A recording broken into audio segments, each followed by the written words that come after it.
మాదిరిగా రెండవ శనివారం, నాలుగవ శనివారము తెలుగు కూటమి రచ్చబండ కార్యక్రమంలో పద్యాలాపన చేస్తూ ఉన్నాము. గత శనివారం కూడా 7 గంటలకి మన పిల్లలు అలాగే కోల సాయిజ్యోతి గారి పిల్లలు కూడా పాల్గొనడం జరిగింది.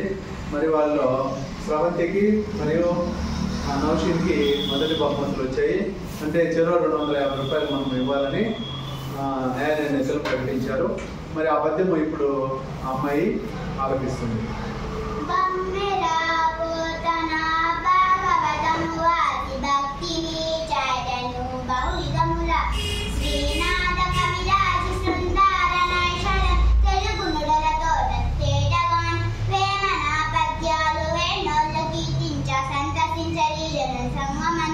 ముగ్గురు కవిరెల్లముదము గలపరి రీతి ప్రాచీన పద్యాలు వాసికెక్కే తెలుగు నేలపై వెలుగు రేఖలు నింప కావ్యములను రాసి కాలమందు జాతి కంద చేసి జాగృత పరిచిరి జాతి కంద చేసి జాగృత పరిచిరి ప్రతి వాటి మాట ప్రసిద్ధి